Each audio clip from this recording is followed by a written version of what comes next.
nani olel Piindi Subaka law non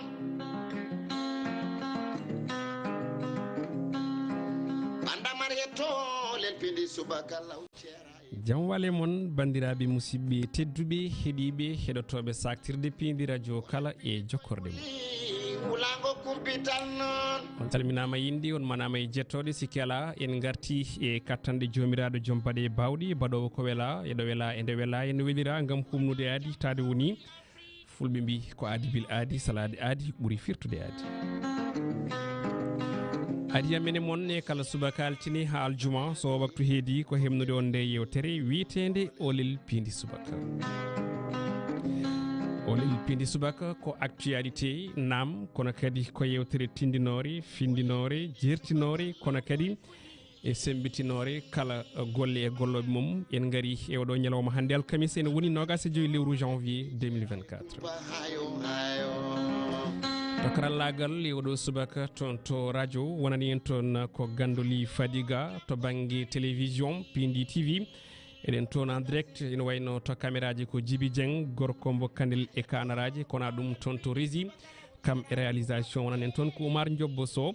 en jettiɓe kamɓe kala e mbadi kuɓal kono jettor mo joguiɗen e oɗo subaka hande koye Daouda Diouf gummiɗo ɗo ko ɓoyani e kabaruji nder leydi caggal leydi kam e coftal balli aadi men e kabaruji ko 13h so ala ko wayli ko Halimata Dia gembi e oɗo ñalawma hande eɗen jaada hen eno gowden mo gowden yadude kala subaka woni El Hadj Bassar gorko mbo Dimat eɗen mbiyamo assalamu aleykum El Hadj waleykum salam wa rahmatullah taala wa barakatuhu Amadou Moussa Anne caggal no jutɗen Allah en juule Mouhammad sallallahu alayhi wa sallam en calmini dendagal hettiyankoɓe olel teɓe mbawi wonde nder dundu babadamo e yeeɓiyankoɓe également mais ñaguima Allah subhanahu wa taala yo rokku en fartange kala ko wawi yewtede émission wawa nanede famede amadou allahumma amin a jarama El Hadj golle ma jooɗi peewi ɗum noon no gowɗen wadde kala e saaha jogade koɗo woni invité hande eɗen jogui koɗo o wiyete ko Abou Diong son belama mbiyomo kadi Oumar Diong o wayni ko toon to Hammadi Hunare ma en paam holko addimo ɗo e oɗo subaka alkamisa 25 lewru janvier 2024 ko adi keɗen naata e bundi yewtere nde dokkamo konngol o salmina yeɓoɓe kono kadi heɗotoɓe oɗo saaha sikki ala toon to Hammadi Hunare ɓene mbaɗi branché oɗo saaha e ballal la 104.9 noon Abou Diong grand frère assalamu aleykum waleykum assalam ceerno Amadou Moussa no mbaɗɗa jaam alhamdulillah ceerno Saron calminama min mbima bisimilla maɗa ɗo e saktirde Piindi radio kono kadi e télévision o eɗen toon en direct e oɗo saaha ko Abou Diong société civile ma en gaare makko tigui ma en jewtidi makko e toɓɓe ɗiɗi ɗe ganduɗa ɗe toɓɓe ɗe foof ko toɓɓe actualité kono haade nden en mbiyat gandoli yo ƴellit joni joni o garen e ko yewti programme woni lelgo yewtere men oɗo subaka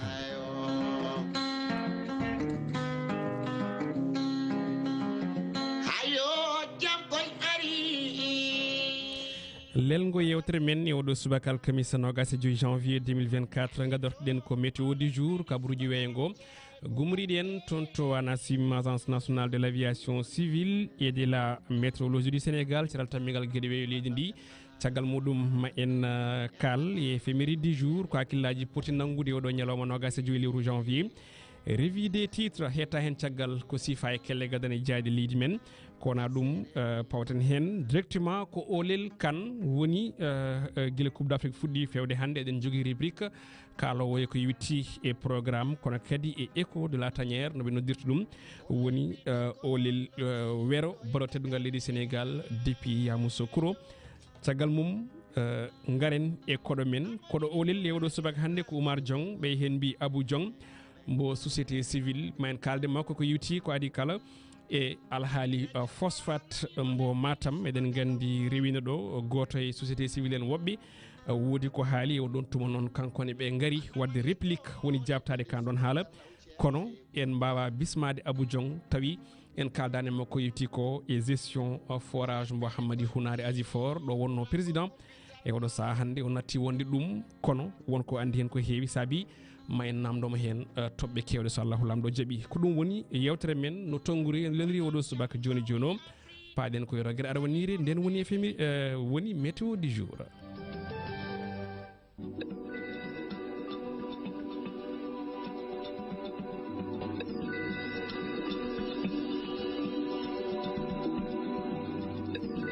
Météo du jour ko agence nationale de l'aviation civile et de la météorologie du Sénégal ciaral tammigal gueɗe leydi ndi ɓe kabri en wondene ene wayno diwanuji kewɗi ñalawma hannde o ma keɓ nguleki tawi kin nguleki ni ma lombo hakkude 37 degré Celsius to banggue ñallal ngal kono kadi on ɗum ɗon fundu wonon poussiére ma jokku teskede e dendagal jok leydi ndi ko wayno Matam Podor Saint-Louis diwan hakkundejo aussi woni Louga Linguére Tambacounda Thiès e Kaolack hani ɗo e wuro lamborgo ngo Dakar ha toon to funnangue woni Kédougou Tambacounda e diwnuji ɗi kala manam mbiya Sénégal tan e mbaɗi kuɓal ha joni on ɗon couche poussiére manam on ɗon couche mo ganduɗa ko poussiére ina teske e nder jok leydi ndi kala e kuɓal to banggue situation ɓuuɓol e nguleki ɗo e Dakar fini ɗo e oɗo subaka alkamis ko 22 degré ma ñalde 30 toon to Thiès Tivaouane ɓen piniri ko 18 ɓe kibori ñaldude ko 33 Mbour fin toon ko 20 e oɗo subaka maɓe ñaldu 35 Saint-Louis du Sénégal bango ha toon to Dagana ɓen piniri ko 19 maɓe ñaldu 32 Podor ko falde nder on diwan Sénégal Sénégal manam banggue rewo fini toon ko 20 maɓe ñaldu 33 Louga finton ko 18 oɗo subaka hande ɓe kibori ñaldude ko 35 Linguére finton ko 19 maɓe ñaldu 33 Diourbel finton ko 20 degré oɗo subaka hande maɓe ñaldu 35 toon to Kaffrine ɓen piniri ko 17 ene ɓuuɓi e subaka he maɓe ñaldu 39 toon ni woni record to banggue nguleki oɗo ñalawma hande Fatick finton ko 20 degré ɓe kibori ñaldude ko 35 Kaolack ɓen piniri ko 22 maɓe ñaldu 36 Tambacounda e Koumpentoum ko diwan mbo Sénégal oriental ɓen piniri ko 22 oɗo subaka maɓe ñaldu 36 Goudiri Bakel ko palde nder on diwan mbo oriental finton ko 23 ɓe kibori ñaldude ko 35 Matam toon wayni omo ganduɗa kan woni Aboudion koɗo men fini toon ko 21 e oɗo subaka ɓe kibori ñaldude ko 34 ko wona ɗum toon to Kédougou ɓen piniri ko 20 degré ɓe kibori ñaldude ko 37 Kolda nde ɓe noddirta Saare Sukaɓe oɗo subaka ɓe piniri ko 18 maɓe ñaldu 37 Ziguinchor e Bignona ɓen piniri ko 19 ɓe kibori ñaldude ko 37 Cap Skirring ko falde nder on diwan worgo leydi Sénégal finton ko 17 maɓe ñaldu 35 Sédhiou ko 14e dernière région du Sénégal ɓe piniri ko 19 maɓe ñaldu 37 ko ɗum wonno ko ANACIM hemnuno en cahal ñiɓingal toon to aéroport Yoff joni paaɗen koye rogere ɗimmere nden woni éphéméride du jour.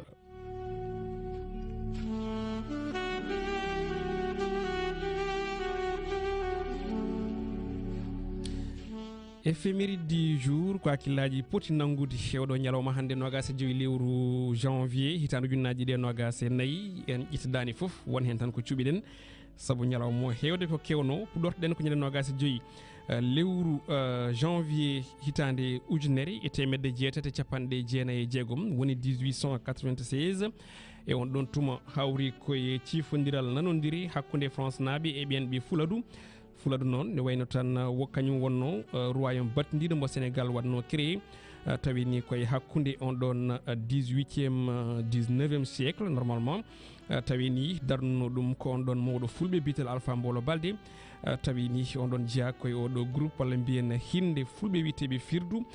ko adi création on ɗon royaume mbo Fuladu noon ne wayno onon banggue wonno toon dominé ko ɓe noddirteɓe mandinkoɓe woni les mandeng ñande 25 lewru janvier tan ujunere temedde jeenayyi e sappo e nayyi 1914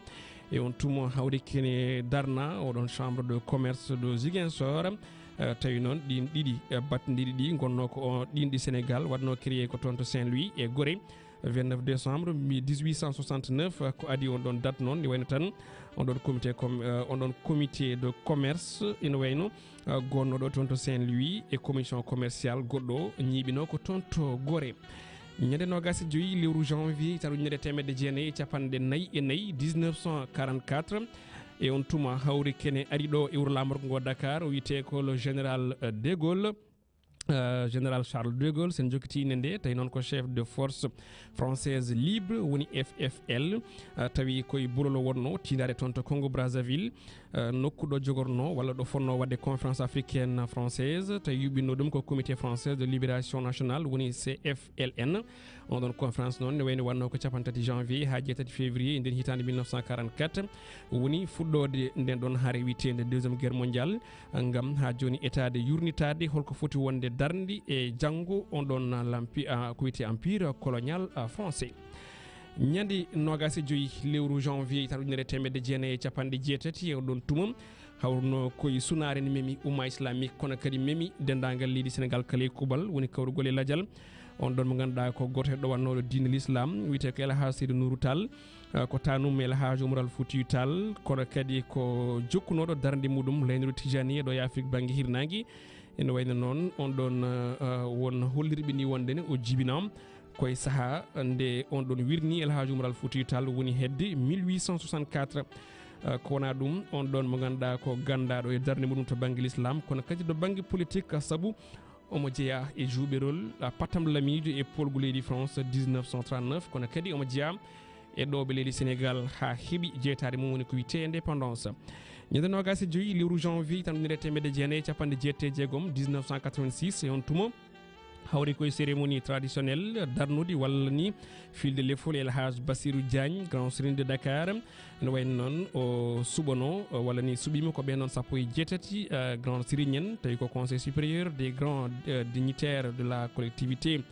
lebu wonɓe ɗo e wuuro lamorgo ngo dakar hani e ko taari ɗum wonno ko sappo e jeenayi décembre 1985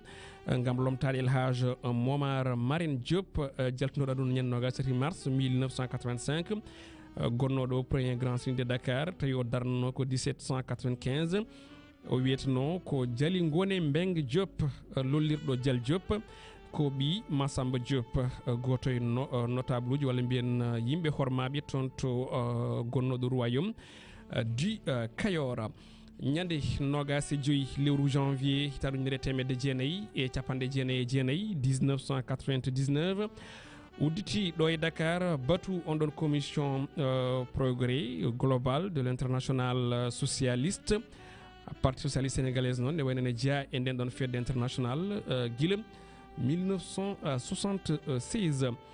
ñande 25 lewru janvier hitande ujunaje ɗiɗi e jeenayi l'an 2009 e on ɗon tumom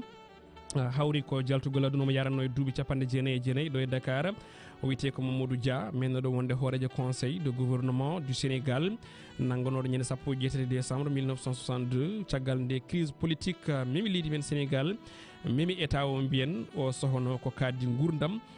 toon to prison kaso mbo nokkuni wiye Kédougou tawi ni on ɗon Mamadou Dia heeɓino accirede ñande 27 lewru mars 1974 caggal ni nde o tawtora sumgoji présidentiel 27 février 1983 ene wayno guddirten ko 25 lewru janvier hitande ujunnaje ɗiɗi e 23 woni rawani e on ɗon tuma hawri kene udditi e gardugol chef de l'état on ɗon deuxiéme conférence internationale de Dakar e ko yowiti e ndemo tawi titonde suɓanode nde ko nourrir l'Afrique souveraineté alimentaire et résilience ngal ɗon pottiral yuɓɓinana koye ballal banque africaine de développement BOAD tawtorama hen noon hewɓe chef de l'état ji afrique naaɓe gouvernement ji mumen kono kadi tawtorama ɗum secrétaire général des nations unies Antonio Guterres e tawtorede kadi aussi hoorejo Michel Hinks mbo Irlande kankoni woni goto e mo leydi mum mbiyen tawti on ɗon commission tawi jeeyaka e région o badde noon nde wayno tan kañumne woni 81e membre e ko yewti e on ɗon commission mo kalɗen juɓɓinaɗo ɗo e wuuro lamorgo ngo Dakar ko ɗum wonno e février jour ko hakkillaji poti nanggude e oɗo subaka 25 lewru janvier 2024 Elhaj Abbas souvenir no gowɗen wadde kala subaka hol souvenir mo joguiɗa eyyi mataw en jaggat tan 25 silo hitande ujunere e temedde jeenayyi e capanɗe jeetati woni duttugol e jumum on ɗon gorko mo gandanɗa hoorema wiyeteno ko Alhaji Seydou Nourou Tall mo ganduɗa hoorema ko mbi sikki kesi mum kadi kiɗɗi mum haalede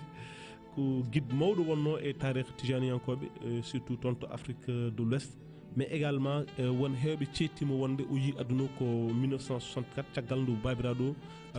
caggal ndu tanik rutti e jomum vraiment on ɗon ɗum ɗo ɓurɗen jaggude sinon ko duttugol e jomum on ɗon kadi mo ganduɗa ma wiyeteno ko Mamadou Dia on ɗon aussi ko le 25 janvier 2009 wonno kanko Mamadou Dia aussi o woni no détenu politique e on ɗon saaha ko 1962 wonno nangano taw ke crise politique mawɗo wanno kanko Mamadou Dia aussi o woni no président conseil du gouvernement du Sénégal waɗi coow mawɗo so Allah kadi ko duuɓi sappo e ɗiɗo Dumba 12 ans donc o yalti ko le 27 mars 1974 donc hawri kadi e hawri vraiment kanko e élection ngaji présidentielle 1983 c'est ça hélas a jarama je pense que ɗiɗi élection ngaji mi mbaɗima taw joyaɓi walla élection ngaji 4e élection présidentielle mbiɗa sikki saabu eɗen jaara e 11 ans normalement ɓoyata jettoɗen 11 fof noon koye hormade on ɗon calendrier républicain on ɗon souvenir ko souvenir naɗɗo no fewi mo teskiɗen no kewɗen wadde kala subaka so tawi eɗen gonde invité men kañum nene rewindi surtout en cikki ala eɗen cikki tan omo rewindi actualité kono kadi e souvenir monsieur Diong holno pamirɗa oɗo éphéméride du jour ko hakkillaji poti jaggude e tarikh gartowo e kala e saaha sa ɓattinoon micro ma moƴƴi ne ɓeydo hokkude mi miijade ko wayno hakkunde John Fitzgerald Kennedy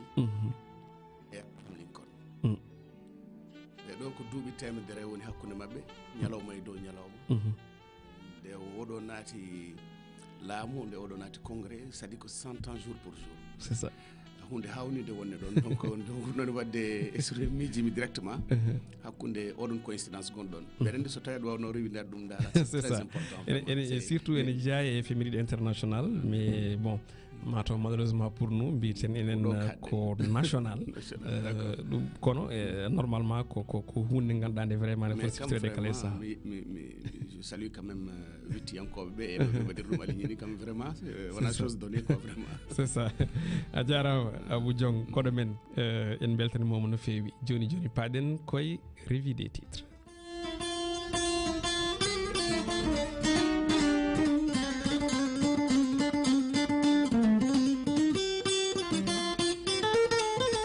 hadde men arde e roɓiɗo jayde jewɗo subaka ko adi foof eɗen jetta radio ji cengodirɗe men e oɗo saaha woni ɓen ɓe ganduɗa kañumen goni dikki Espoir FM la 93.7 gon radio tawate ko toon to Tambacounda Dimet FM la 92.2 toon to Demet Hunare FM la 104.9 toon to Hammadi Hunare ɗo Abou Diong andi no fewi ko noone kadi e Danema FM la 90.4 toon to Matam wondude e Fouta FM la 90.7 toon to Pété koye département de Podor revue des titres ko sifa e kelle gadane jayde leydi Sénégal eɗen jiimi e jayde sappo e goho walla sappo e ɗiɗi caggal nde calminiɗen heeɗiyankoɓe e yeeɓoɓe en ɗo goni e nder jokli windere nde kala e kuuɓal revue des titres hono no kala ñandi hande hemnaten jayde ɗi ko Elage Abbasar Elage hol jayde puɗɗortoɗen ko noon haade men fuɗɗorade hay jayde alay saago kalne en holni ɗi dawri hande kanji kala ɗi jilloyima toon to galle lamorgo to woni palais présidentiel e ngal pottiral hakkude horejo Macky Sall eɓe ganduɗa kañumen goni wiyeteɓe le collectif recalé ɗin sumgoji présidentiel 2024 kono kadi jayniyankoɓe garti e ko ɓuuri jojjude to banggue actualité woni coftal balli ha tengti on tableau 8e de finale ko noon jayde Sud Quotidien holno dawri hande nden ɗon jayde wi ene wayno ko ngal pottiral hakkude mawlidi Macky Sall ɗin candidat ji recalé toon to galle lamorgo to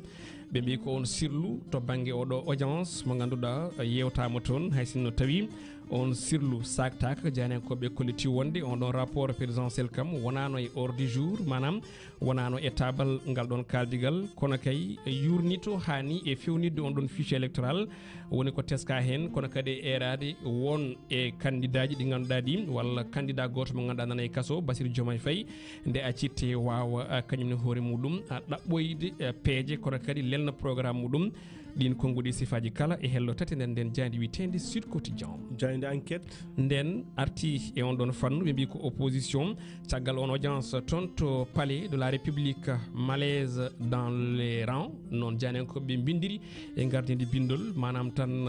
hande o ko ɗum namde kono ni kadi ko wasde famodirde caggal on ɗon audience mbo mawɗo leydi ndi waɗi accordé ɓe ɓe ganduɗa kañumen goni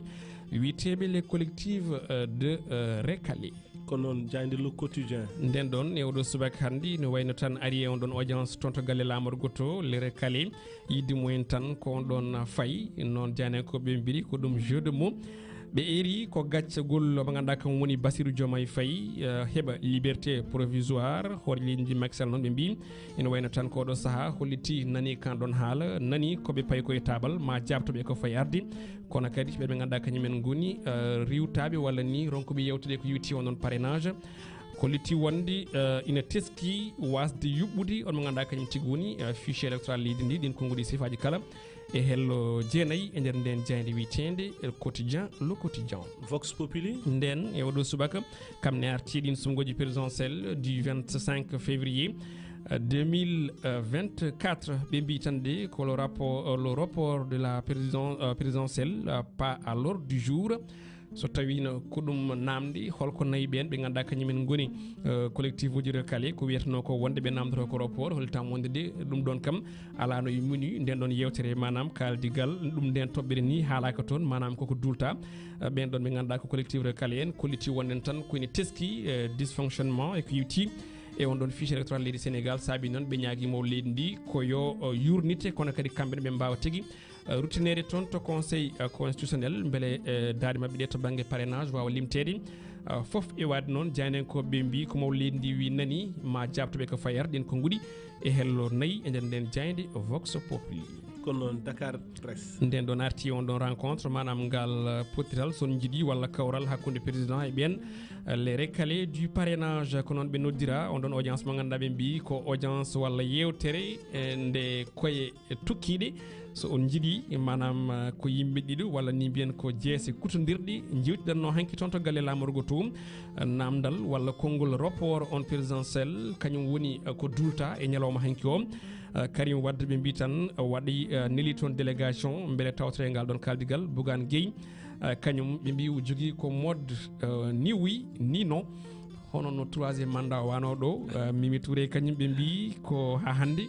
ina jokki yabbude do yabbido din kongudi sifaji kala e ngal natal ngo on don batu on rencontre hakkude mawlendi Macky Sall ben le recalé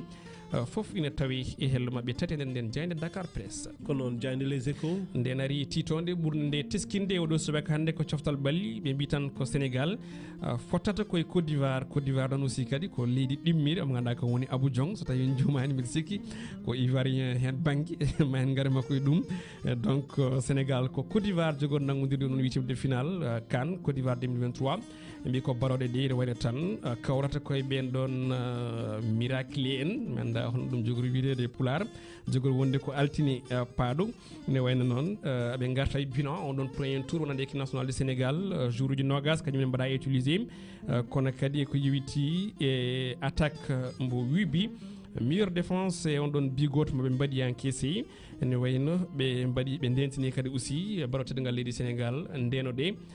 filnitere walla ni gummital be ganda kay men ngoni di ñibi woni les éléphants kono jayde stade quotidien o subaka wi ko CAN 2023 witbi on don phase de poule be ngone ardi e bi ko barote de leydi Sénégal ne wayno ina kulbini ben be ganda kay men ngoni Côte d'Ivoire woni ko jayni ko be mbi on don temps de jeu be garti e jeu ko tolni nogas ha 27 jours be ganda badami utiliser e on don 3 matchs de poule be garti ha joni e sifa e ngal natal match Sénégal et Cameroun batndido do kono kadi be garti et conséquence élimination mo ganda kan woni les Fennecs d'Algérie woni wite be les Verts Jamil Belmadi ne wayna tan serti e on don sélection les Fennecs sababu ko wasde be yewtude kadi lawol dimmol tiagal Côte d'Ivoire fiasco kadi e wadi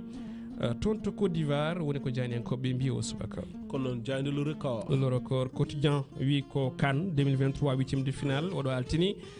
la Côte d'Ivoire ina ngam den brote ngal leydi Sénégal manam sinno ko pala wite ko barode de kadi kebi jimde den ñibi be ko natal Sadio Mané mo ganda kam tigi woni Fofana milieu de terrain mo ganda kam tigi woni milieu de terrain Al Nassr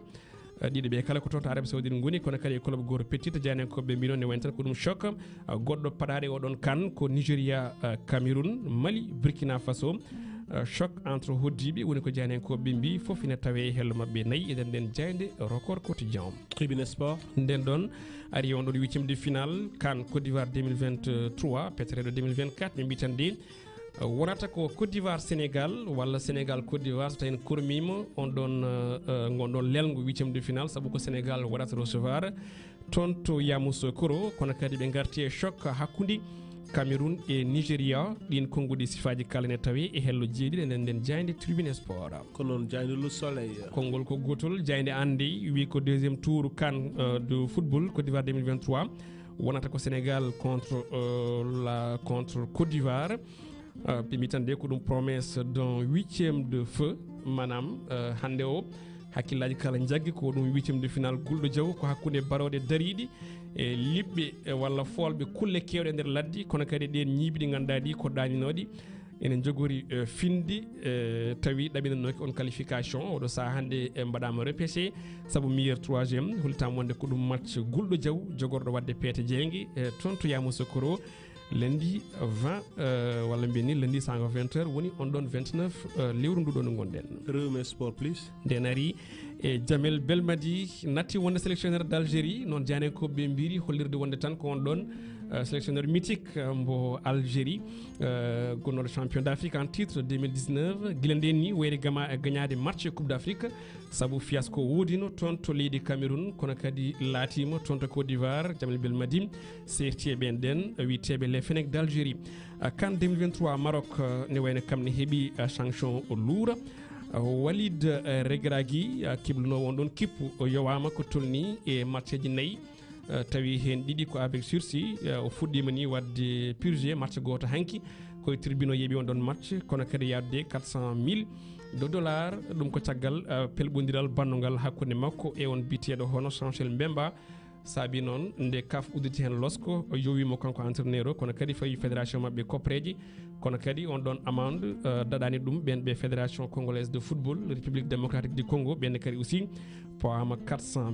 000 woni temedde nayyi ujunere e kalis dollar kono jayde la libération ko ɗon battindirtuɗen ko ɗon tigui guddirten e oɗo subaka hannde nden jayde ari koye scandale walla révélation son jiiɗi oɗo gorkaju bannoɗo gueɗe countryɗi toon to ex séras joɓinoɗo fittandu wiyete ko Abdou Mbaye kirsunoɗo Abdou Diaw tawi noon janenkoɓe mbi foof laaɓi o hirsirimo tan ko gam kiram kanko on ɗon gorkaji ni kanko haali hanki walla heccanki e yeeso ɓe ganduɗa kañumen goni loskoɓe o wi ko mo sikkitino hakkude joom suudu makko e on ɗon Abdou Diaw saabi noon o hirsirimo ko ɗum koto banggue ɗam ɗon kiram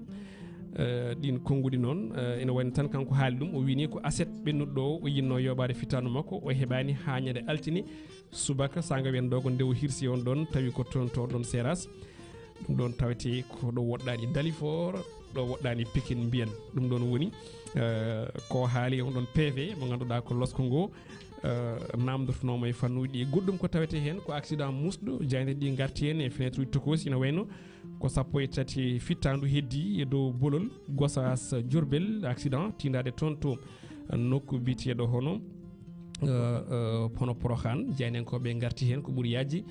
musidɓe tedduɓe heɓannoɓe Piindi TV heɗotonoɓe Piindi radio ko ɗum wonno ko jaade leydi Sénégal dawri e oɗo subaka hannde aydemene moon to banggue télévision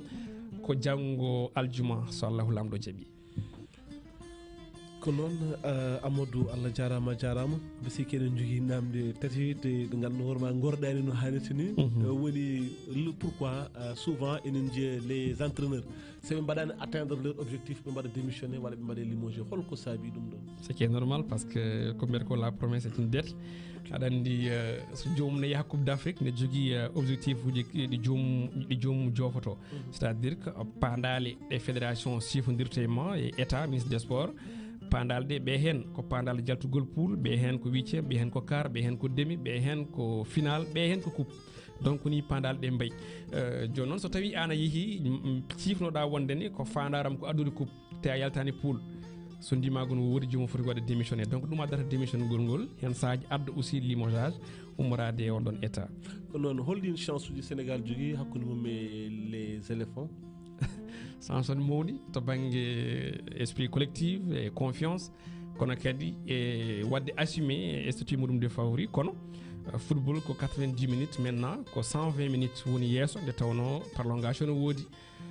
kono to bangue sens kam kala bangue mo giruda Sénégal ne jogui sabu holliri dum vraiment match ji de poule te kadi eden gandi Sénégal wonno koy groupe de la mort sabu do tawate Gambie do tawate Cameroun tawate Guinée Conakry on groupe wonno groupe de la mort groupe C kono en ji dole sembe mo be kolliri markude 8 bi wadde encaissé bi goto kono kadi e hollirde jeu mo ganda vraiment ko jeu promoteuse eden mbawi ko équipe mo ganda vraiment ene jogui sens et ce Côte d'Ivoire surtout Côte d'Ivoire be ganda hande ko mbiyen ko darodi ko koyngal gotal de tawno awa organise Coupe d'Afrique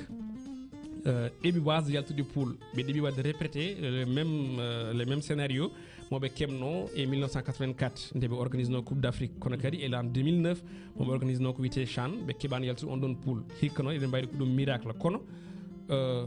ko Sénégal hawrata ko ñiibi gañide e odo saha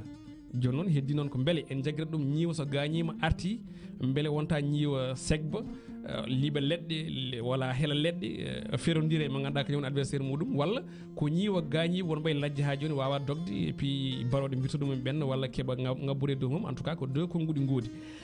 gañugol burgol ngol musdi ngol Côte d'Ivoire jogi ko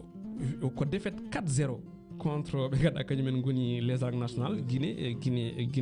équatoriale yeso public mudum den don metti kanji keddi ha joni e hakkilaji Côte d'Ivoire nabi yaade kadi aussi ha sebbiro et puis hebbire don kadi aussi ko dum problème guddum dum ko buri ko musde en ko e pleine compétition riwde entraîneur mudum entraîneur adjoint aussi adde wade par intérim dum aussi ko hunde ngandande journani en faveur leydi Côte d'Ivoire parce que équipe fof tolnide e odo saha hewani vraiment jokkude gurnam mudum e compétition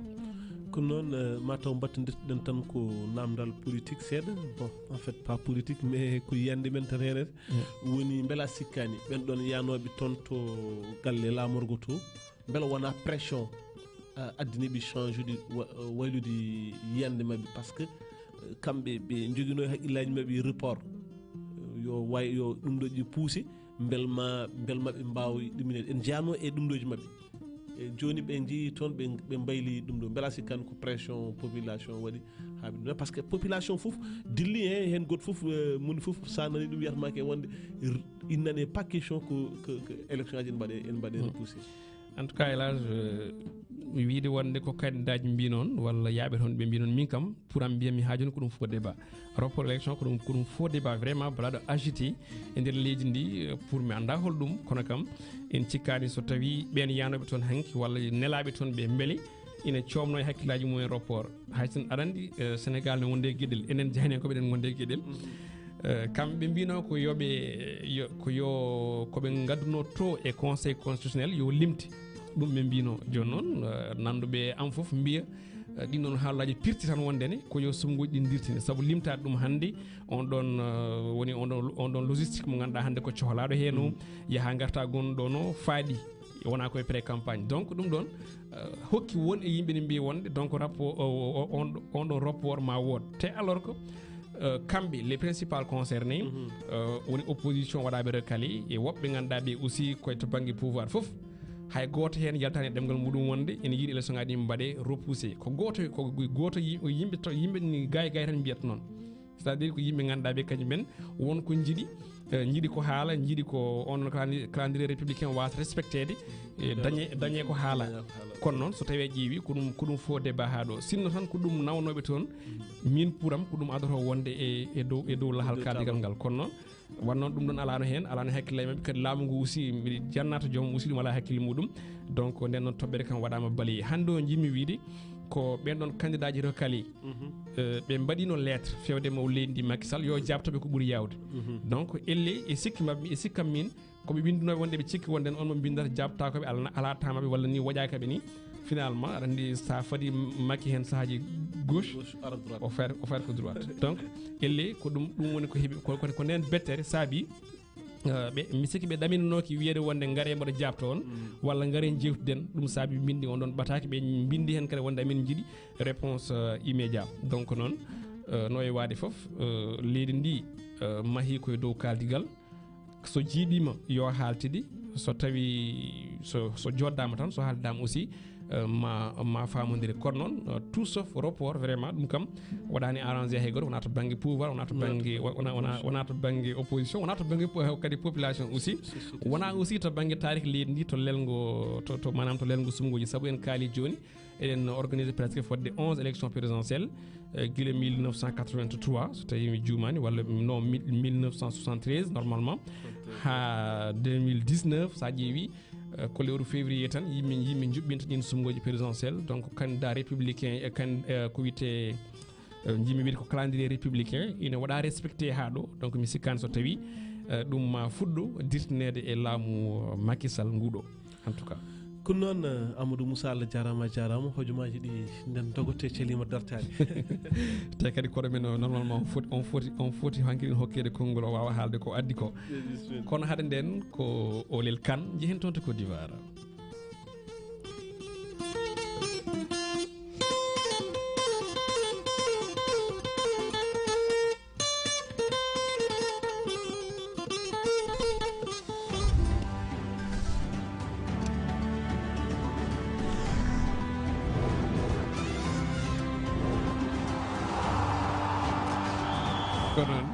Avec Gandoli il faut pada fof hande kadi ko ngelloji ngelo addanimi e Olel Kane kono no way wade fof transition dañama phase de poule gasi en tout cas o saha ko bilan match ɗi ganduɗa ɗi mbiyen ko top et flop ina tawe hen tawi kaldani fof 89 ko limori ko nombre but marquadi on ɗon phase de groupe ko ɗum record sabu sa ƴeewi manam rawande o ko 1, quelque but woni ko marka kono hikka ko 2, quelque 2,5 donc 89 ko ɗum nombre de but marquade ko yewti ko e oɗo CAN Côte d'Ivoire 2023 to banggue premier tour 9 ko meilleur attaque mo ganduɗa marqué ɗum ko ɓen wiyteɓe les langue national ɓe leydi Guinée équatoriale 1 ko la meilleure défense ɗum ko les lions de la Teranga après teddungal leydi Sénégal. Lamine Camara aussi le joueur du premier tour ɗum noon koko hawra CAF wi noon wona enen mbi oɗo jeune joueur mo 20 ans kono kadi ko meilleur joueur CAF Awards to banggue sukaɓe kanko ne wayno woni meilleur joueur on ɗon premier tour. Meilleure équipe walla équipe du premier tour ɗum ko les Mourabitoun ti Mauritanie ɓen aussi dokka ɗum tawi ko CAF waɗiɓe désigné saabu darde mabɓe kono kadi waddeɓe résistance contre l'Algérie waddeɓe résisté mbiyen équipe mo ganduɗa ko match le plus prolifique so tawi en mbaɗi prononciation ha nitni match mo ganduɗa ko ɓurɗo hewde bituji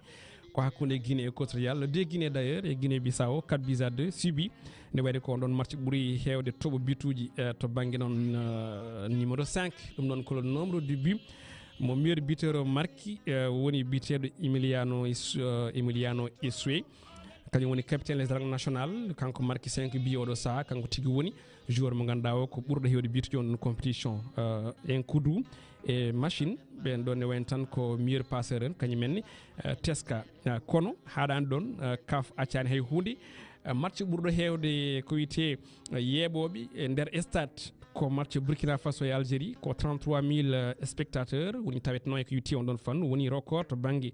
ko wiyete affluence kewendi yimɓe e nder ɗin stade uji hay Côte d'Ivoire organisé ɓe keɓani ɗum donc ko potiral Burkina Faso ɓe ganduɗa kañumen goni Algérie sababu o noon ene wayno ko limitrophe keeri hakkude ɗen leyɗele ɗiɗi joni joni o koye programme garten huitiéme de finale hankkadin andama guila hanki jamma on fuɗɗoto ni ko samedi le 27 ene wayno 17 heures Angola Namibie 20 heures ko duel hakkude herodirɓe Nigéria e Cameroun kona ɗum ñande dimanche nde 2 mars ne woodi huitiéme de finale ene wayno ko hakkude Guinée équatoriale Guinée plutôt Conakry et Guinée Bissau le 2 Guinée aussi 20 heures ko hakkude Égypte et République démocratique du Congo lundi 29 nogas janvier no jirton ni tableau o ene wayno ko tableau mo ganduɗa o ne waɗi complet so tawi mi juumani e auto côté wala donc ko hakkude Cabo Verde et Mauritanie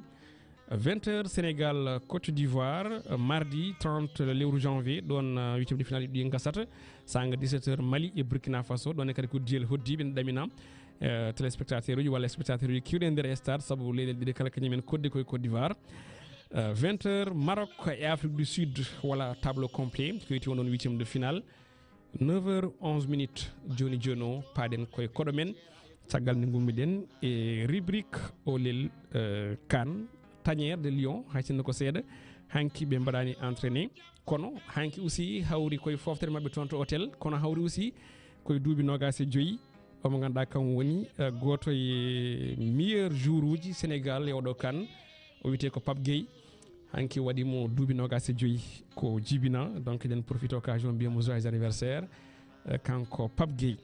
le natif de Marseille kono kadi ɗo nder leydi Sénégal joni joni o ko 9h fay hojomaji sappo e ɗiɗi paɗen koye koɗo men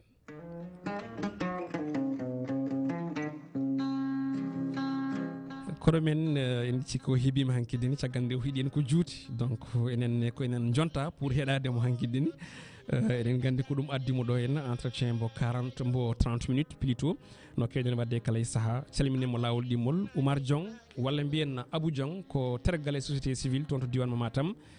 wari ɗo wadde plaidé ko cause ɓesguli Hammadi Hunare e ɓesguli diwan mo Matam sababude caɗele gonɗe hakkude phosphate on ɗo nokku e ɓesgu guure ɗen ɗon 3 communes kono kadi e polémique son jiiɗi gonɗo hakkude commission o e won e ɓesguli Hammadi Hunare ɗum noon foof wari laɓɓitanden foof noon rewɗa ɗon konde Djibril Diawa rewno ɗo kamne haali no yiiri no famiri e no sikkiri wonde ko noon woodi kamɓe noon ɓe kolliti won to banggue mabɓe ɓe jiiɗi arde ɓe jabto no wiiri code de la presse sénégalaise gudditanɗe ɓe damal ɓe gara kamɓene wadde hen fodde mabɓe so jabtade kono ko on Djibril Diawara haalno ko saabu ɓe jiiri ɗum wondene ko ɗin konngudi wona konngudi gonɗuɗi nden noon en kednomo Djibril Diawara hande kadi aussi kanko Abou Diong omo ɗo o haalan en holno gueɗɗe jaari en ɓetirde hakkillaji meɗen Oumar Diong walla Abou Diong en tout cas min ko Abou Diong mbiyatmi grand frère assalamu aleykum lawol ɗimmol mbaɗoɗa en micro saabu ko kalta ko ɗum ɗon min cohli waaleykum salam Amadou Moussa Anne mi salminima mi salmini dendagal collaborateur uji maɗo gonɗi ɗo surtout mi salmini auditeur uji ɗi téléspectateur uji ɗi ɗoɓe mbawi wonde foof e lesnagi kamɓe fof ɓe calminama kamɓe kala ɓe calmitimama ko adi foof garana hen e oɗo polémique walla haade polémique o taw d' abord gonka gollorde somiva asore phosphate toon to Hammadi Hunare domum seeɗa tawi noon on nokku en wayno jimi ɗum ko commune aji tati commune de Ndendori Hammadi Hunare Horko Diéré haaluji ɗi keewi an en tant que société civile kono kadi a koɗɗo toon dewdiɗi fanno holko woni probléme hakkude somiva e ɓesgu Hammadi Hunare walla e ɓesgu ɗi commune aji tati eywa mi nelde calminalam particulièrement population Hammadi Hunare précisément mouvement associatif Hunare avant tout mo ganduɗa ko membre uji société civile gonno guilo ko ɓooyi meɓe mbaɗi réorganisé koye mabɓe mbaɗi koye mabɓe guinniri koye mabɓe Hunare avant tout par ce que so tawi wiyete ko so haala ala seede yo nanɗe cillu donc kadi Hunare wawa diƴƴude tan ina daara woni affaire uji ne jaaha taw ɗo fayi ɗo moƴƴani voilà walla kadi Hunare naɓe nder Hunare naɓe ne poɗodira ene kaɓa poɗe duure ala ɗo faari yimɓe kadi wona koye urgence mawɗo urgence par ce que ɓeɗo gari ko c'est des opérateurs économiques ɓeɗo ko joom leyɗele en donc so pamodiral ala hon tan kawo nana naata et puis les mines eɗen en mankani andude e nder aduna he kala ɗo société minière uji kewɗi goni en général les 50% des sites miniers ont causé des graves problèmes de très graves problèmes ɗi ganduɗa probléme aji ɗi hankkadi hayso tawi minuji ɗi jeehi ni hankkadi probléme mbaɗat ancré e nder hoye yimɓe he par ce que ɓe gownama neɗɗo ko sono o watano yo jaam wowi hankkadi fitinaji ɓe gowi gueɗe goɗɗe kareeli hankkadi jibina ko ganduɗa mara de tal heƴani e nder Fouta donc ɗum ɓeydi addande minen ummade min mbi non c'est le moment de se lever e ƴewde wadde gandanɗa hoorema yimɓe réorganiser gaddana ɗumen la bonne information, surtout lors du passage de Djibril Diawara en tant que membre de la société civile. C'est quelque chose qui laisse à voilà. Holko woni membre de la société civile. Et maintenant non, est-ce que neɗɗo baɗo représenter parti politique e hoore mum, est-ce que neɗɗo gonɗo conseiller municipal e nder commune, est-ce que on neɗɗo ne wawi vraiment jottorade kañum ko membre de la société civile? Moi c'est une question que je pose à tout le monde. Donc so tawi fami jiɗɗa wadde reproché Djibril Diawara ko ɓorniɗo wutte politique, usurpation de titre, haaldirɗo tiwine wona société civile. Mais bien sûr il est politicien, c'est un politicien fait. Il faut que yimɓe jogo cuusal haalde ɗum d'abord. Neɗɗo boni hande seeɗa e Sénégal ko neɗɗo kala mo kalanɗa gonga nangguirma ka gagne mum. C'est ça. Bon, firti ko neɗɗo yo wat ko wela fof, yo darno welda fof, mais ndaranmo tan gaccano par ce que dentoɗen probléme aji. Mais sen dentima probléme aji tawɗen e nder probléme aji mana jalteten nder probléme aji. Voilà pourquoi l'autre parle de qui veut la paix prépare la guerre. Mais c'est pas une guerre assassine ou une guerre destructrice, non, c'est des guerres d'objectivité, voilà, surtout. Alors donc il faut que neɗɗo o waɗa gandanɗa hoore maɗa o waɗa assumer ko woni ko.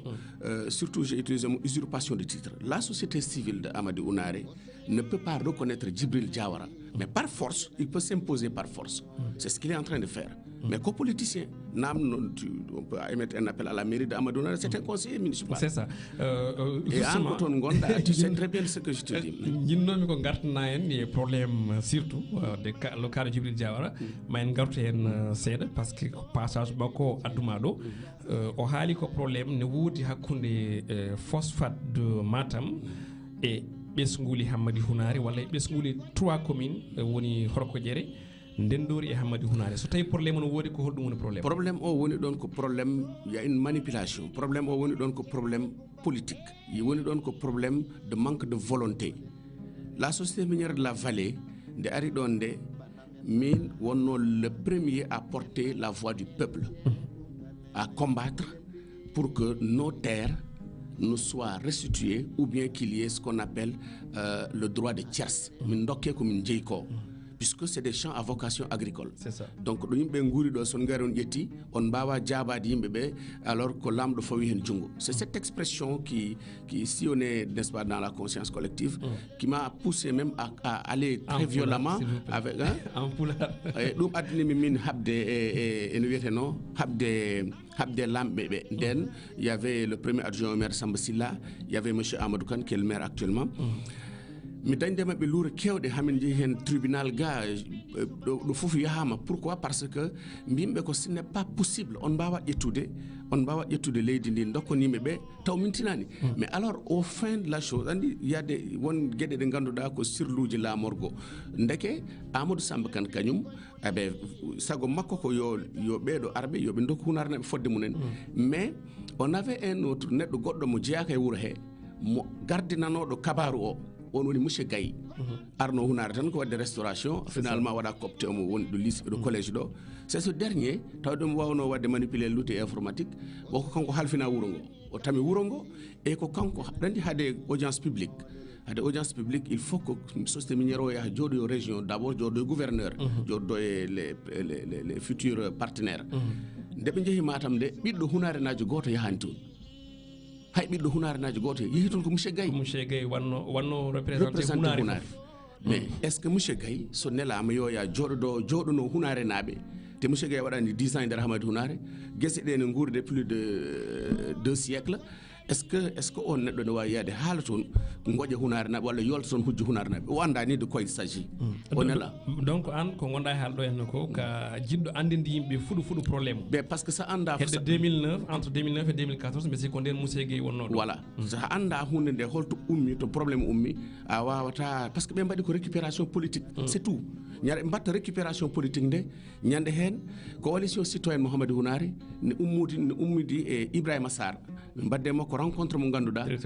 directeur général da Soumeva yano toon ko min yano toon ko Kalidou Dieynaba e grand men goto Mamoudou Dia ganduɗa aɗa faami minen jahno toon. Alors nde min gummi toon nde Ibrahima Sarr nelimine wuuro he on a le droit de venir min kalano wuuro ngo ko Ibrahima Sarr nelimin ko.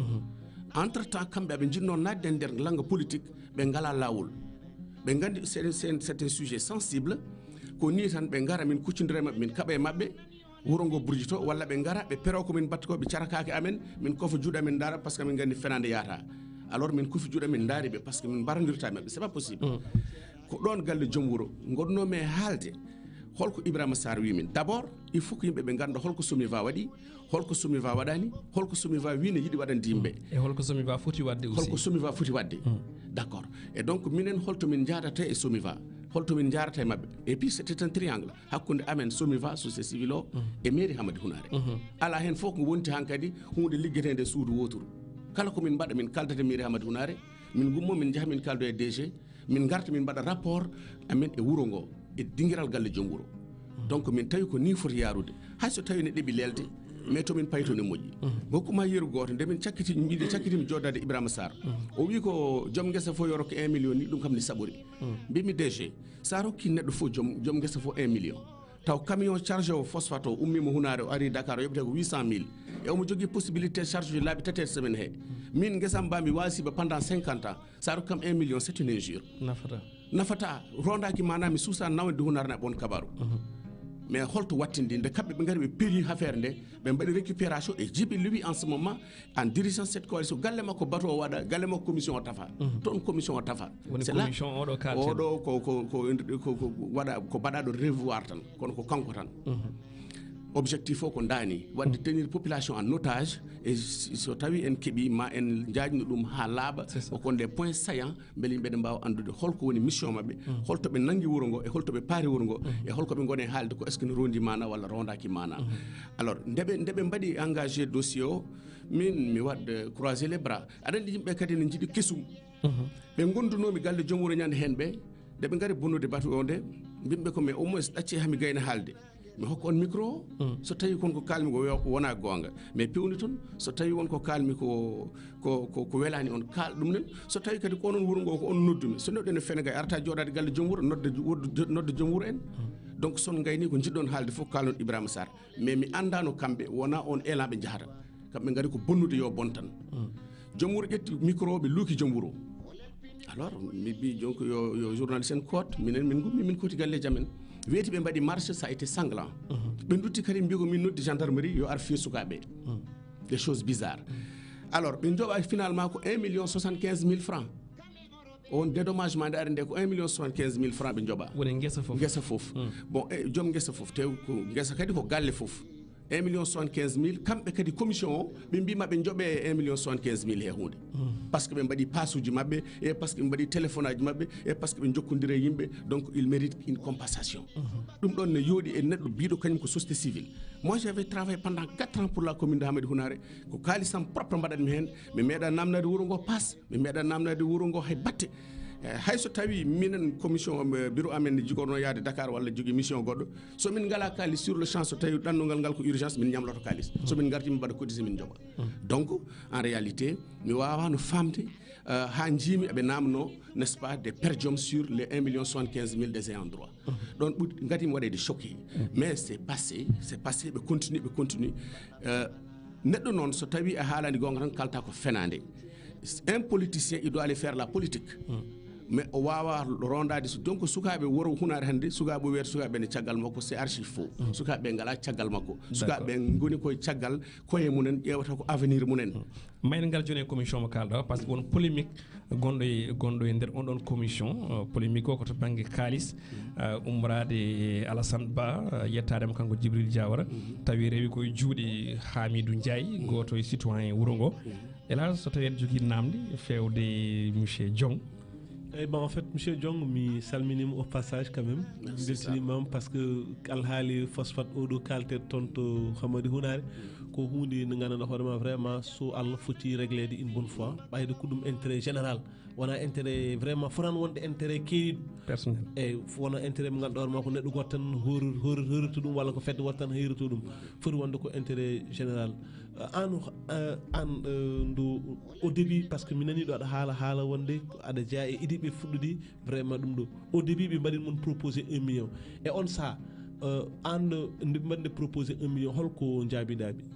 jaabimi DG o mbimomi ko il faut o waɗa revoir oɗon montant par ce que ko guese gurduɗe le camionneur so ne heɓa 800 000 par voyage so tawi jomɗo guesa o wasi guesa makko abadan o wawa hokkede 1 million yoɗani hanani kanko kadi o wi ɗo wona ɗo il y a beaucoup de responsabilités ɗi ganduɗa société o ne waɗa engagé mais aussi surtout o yiɗi ko pour le moment yimɓe ƴeewa joɗodade ƴeewa hol donc montant poɗɗo waɗede hayso tawi wona yimɓe ne dokke des sommes impossibles mais à côté de ça yimɓeɓe ƴeewa ko dokka donc yimɓe yomi jamin kalda e wuuro ngo holko mbaɗi proposé ensuite kanko kam déjà il s'engage à ce que la jeunesse de Hamadi Hunare heɓa 22 moto Jakarta horko ƴere e ndendori ainsi. Mais ensuite, il faut que des femmes de ces 3 communes be financer projet ji. Et donc, il faut que remoɓe ɓe nawe to waalo ngo alors ɓe mbawa heɓde toon hakke 9 motopompe nde wonno min jogui julol ndiyam jeere e ceeɗu e ndungu fof ne woodi alors 9 motopompe de type Profen coode taw ko à l'énergie solaire taw ganduɗa hoorema ko ɗum yimɓeɓe ƴogirta ne ndemira taw vraiment ne foftina yimɓeɓe taw yimɓe ne jogui leydi ne jogui ndiyam. Ok, donc wadde somi faami ɓe battodiri heɓde 1 million 75 ɓe calima an a sallinima 1 million ɓe kamɓe donc ɗum ɓe keeɓi te kadi ɓe keɓani projet ji goɗɗi ɗi kadi mbaɗama avorté aɗa faami waɗi ɗum ɗon ko arde wadde min football min gummo ɗon hay batte sans aucune cause neɗɗo ne haala tan garon luukon ɗum quoi c'est même pas civilisé holko waɗi omo luuke non ko haalata ko min jiiɗa par ce que minen ko goɗɗum min jiiɗi ɗon ɓe naate politique c'est à partir de là ko Djiby woni conseiller politique. Donc on Djiby woni Djiby mo garɗo ɗo haali o. Par rapport au problème somi yon joni ko manque de volonté somi va il n'a pas kalden gonga ça so haala ala seeɗa yo nanɗo cello donc kalden gonga somi va wino ko yoɓata les 127 hectares non impactés puisque ɗon hay goto remata ɗum ko kaaƴe e tule jolle sen jolama lañen tekkinen koye men tawde noon min ndemata ɗon mais jawdi amen ne ora ɗon rewɓe ɓeɗe teena ɗon ko taaridi amen donc ɗum kadi neɗɗo wawi werla ɗon guite kam yitere favorable donc kalden ɗon wajiɓe mbine yoɓe hay 150 000 150 000 o maire Amadou Samba Kane e min oɗo e wona yimɓeɓe min gondi Hunare avant tout min baddi yewtere des rencontres techniques min puusi somi va ha wi joni ɗo yoɓatano 5 francs ɗo ma yoɓ ɗon 500 000 francs c'est à dire les 127 hectares mo ganduɗa hay goto jeeya ma yoɓ ɗon 500 000 francs mais pama problème o mbiyata 2 milliards hande gadduɗo probléme par ce que sa waɗi annoncé chiffre hande a wi bon oɗon kaani dañde 2 milliards oɗon kaani dañde 3 milliards mais yimɓeɓe ɓe puttino guite mbiya mais c'est vrai hein hay soɓe mbari ɓe patta ko 2 milliards bon ya jooɗo tan comme ça dokkeɗa 2 milliards parce que la somi va elle gagne 2500 milliards par mois mais où est le rapport ils ont le droit bien de gagner ça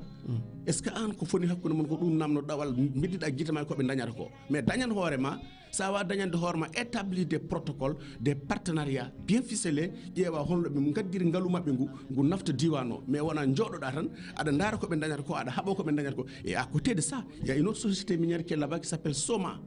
Djiby Diawara est agent de la Soma il représente la Soma il fait la propagande de la Soma o ɓamtata ko Soma o farnorto ko Kalidou Wagué parce que alors Kalidou Wagué addani ɗum Hunare ƴewde kalis woni ko inde waylade wiya inde wonnode CRPM wata Soma donc min so tawi mi heeɗima aɗa haala elle jiɗɗa wiide ko la société Somiva ina hormi kala ko ɓesguli Hamady Hunare ponno hebde e guese mumen hayso wona ha no wori ha no fotiri ni par ce que neɗɗo kadi wawata tan hebde koko yiyata ko wawata tan hebde koko handi ko mais wawata hebde koko namni ko mais surtout namdoro no foti namdorade ni par ce que yimɓe on est dans un état de droit a wawa wiide on est dans un état de droit sa ummima an aɗa wawi noddude le préfet aɗa wawi yaade ministére de l'intérieur aɗa wawi yaade la sûreté nationale ala fo ɗa wawa yaade dutɗa mbiya ɗo ka donkuɗo sa ronki wadde jooɗo donc question tan jafɗa c'est à dire que entre les deux clans là hol hen ɓe population ɓuuri yadude population o hande la population est un peu neutre il y a deux camps parce que min mbimami ko la société civile des membres de gondunomi min ɓe gondunomi nder société civile quand j'étais le porte-parole le chargé de communication nde gonnomi ɗum de yimɓe ɓe gonɗo ɓe nana gonde Djiby hande wone mabɓe tato mais ɓe kaɓi joni waɗi ko tendance Djiby et tendance Tegueti en ɓe jaadani parce que pourquoi alors non mais c'est confondu c'est une confusion aɗa sikki noon yimɓe surtuɓe ɓe jaadani aɓe mbawi ɗowde wuuro ñandede kaldume joom wuuro Hamady Hunare o wi kam ko commission o ko guuriɗo mbimi joom wuuro est ce que ko ɗowowo guuriɗo ne wawi ɗowde wumɓe gumɗo so ɗowi gumɗo holto payi wona kamɓe ɗo fof gaska payi donc gande oɗo commission o natti wadde fiable pour la simple raison ko an ni ka joom wuuro normalement poɗɗa ko joɗade galle maɗa ñaawa dutɗa gonɗa délégué de quartier Djiby Diawara ton secrétaire général il est un politicien fait o wawa wonde un membre de la société vous faites de la politique sans que tu ne t'en rendes compte rento woppu ɗum ɗo gacce wuro ngo rewa lawol ngo heɓa ko ngo foti heɓde ko jokkintinen e jokkodiral meɗen e SOMIVA hande sinno limanno réalisation ngaji ɗi SOMIVA waɗani le 3 communes impacté surtout commune Hammadou Hounare ko ɗi réalisation ngaji ko holɗin heewani ko ɓe mbaɗani Hammadou Hounare heewani mais wonko ɓe mbatta parce que y a le plan social minier les responsabilités sociales de l'entreprise ine dogo wona yimɓe wona ñawɓe ne mballe ko ɗum ala kadi wonko ɓe mbaɗi toon seeɗa ko wayno surtout au niveau du forage quand j'étais là-bas so panne waɗi vraiment il y a des pannes ganduɗa namni ko gruji parce que nous on avait hérité d'un matériel vraiment pas possible ko kamɓe gandanɗa hoorema garata ɓe mballa min des choses ganduɗa hoore ma ponno ko yoɓde des centaines de mille des milliers de francs ɓe gara ɓe mballa mais hay so wona ɗum franchement ɓe mbaɗi ɓe mahi école aji ɓe mahi centre poste de santé ji ɓe mahi forage uji Hounare ɓe mbaɗanno mais ils ont promis très récemment ɓe mbaɗane Hounare naɓe forage ɓe mbaɗi ɗum promettre gueɗel gonguel ngel ko fate étudiant ji Matam taw namɗa ko diwan o voilà 66 millions aɓe mbaɗa ɗum décaissé par an pour financer n'est-ce pas le logement des étudiants aɗa faami liggotoɓeɓe mataw ko arsuku munen jiida e gartam wuuro ngo mais liggotoɓeɓe kadi wonko gaddi won pirti yesso wuuro ngo won hen kadi faabiɓe galleji munen e ɓesguji munen donc mi sikku ko heddi ko guure goɗɗe ɓurɓe dañde Hounare en matière de réalisation ko ganduɗa guure ɗe ganduɗa les politiciens qui sont là-bas font de la bonne politique mais Hounare waɗani politique Hounare c'est dans la confusion ɓe jahata koye nder hay goto jaɓata neɗɗo haalana ɗum gonga hay sa haali neɗɗo gonga tawde ko haali gonga o filtodo ɗaccuminen mi haala gongam so haali min ko haqqi haqqillam kalmi ay haqqi haqqillam kalanmi waɗi sen pini subaka ha jamma jenga koye haqqi haqqillam men tan gonaten en payata e golle tan yimɓe kaloɗo gotel ko ɗum waɗi SOMIVA ɗum nen sinon on avait beaucoup créé on avait créé des canaux beele SOMIVA et puis so ɗin canaux ji darnoma hunde regat par ce que koɓe foti wadde ko ɗum ɓe foti wadde ɗo ɓe goni ɗo ko wonɓe ɓe tawi ɗon laawol ne hokkimɓe on dañ hunde wona hande tan mais pour toujours tant que aɓe ɗon aɓe daña ɗon eɗen pour jogade karallagal ñeñagal mais kadi haqillantagal wawde diplomatie wawde jottodirde mabɓe c'est ça la vérité tigui justement en garnade e onon commission par ce que nde mbaɗɗen recevoir Djibril Diawara woodi ko haali ɗo wondene tentative de corruption ummorade Alassane Ba ko on kalis hande en addi haala par ce que kalis o rewnono e wiide mabɓe koye juuɗe Hamidel Ndiaye en jokkodiri mum to banggue téléphone haalni en ɗo ɓe dokkodiri halis o hayso tawi mi namdinoma Djibril Diawara ngal namdal kono noon mi heɓani hen ko laaɓi taw to banggue jaabol makko woni dokkal ngal ɗo henna e Dakar Grand Yoff e nder auto 5 millions et 10 millions toyete hakkude SOMIVA et route nationale numéro 2 o waɗnanimi ɗum confirmé taw onon ni ko holno jiirɗon holno gurɗon d' abord kan ɗon haala ɗin 15 millions biteɗe gummorima e SOMIVA fewde o ɗo ganduɗa ka woni Djibril Diawara e commission muɗum si min ko min jeeyani e wiɓe les jeunes qui se sont organisés dans le réseau mouvement Hounare avant tout n'attaquer personne hoto ƴattude hay goto puisque la gendarmerie nationale s'est saisie du dossier e brigade des mœurs nana hen eɓe gaccen ɓe mbaɗa enquête aji mais min mbawmi wiide ko de toute façon tawde hande joom wuro e hoore mum darima wi yi kalis noon Hamidou wi ko joom wuro wi yi kalis mais nawane Djibi Diawara sa yi kalis a wi nawane Djibi Diawara ko an woni président ko ordre dokkirɗa c'est un ordre donné mais ka dokkuɗo yamirore que tu es empoché ou pas a wi yo nawan Djibi Diawara donc ɗum ko Hamidel wi noon est ce que joom wuro wi wiyani noon mi anda mais mi sikku joom wuro wiyani noon kadi Hamidel nawani goɗɗo paraît-il miñum maire o holli ɗum o wi ɗum ɗo de ko kalis ko dani wayi mataw kamɓe gandi ko adni wiide yoɓe nawan Djibi Diawara ɓe dokki Djibi Diawara ɓe dokkan ɗum min mi tinani mais mbeɗa andi kam ko way noon woodi wodani so on soupçon waɗama dégagé dow mbadi neɗɗo gardiɗo ko wayno ganduɗa hoorema hujjaji wuuro poɗɗa tan directement ko wadde démissionné e on commission waɗe dissoudre aɗa faami ha ɗum ɗon laaɓoyama ko ɗum addani d' ailleurs excusez moi ɗum addani délégué ji quartier ɗi ñanden dimanche le premier dimanche du mois de janvier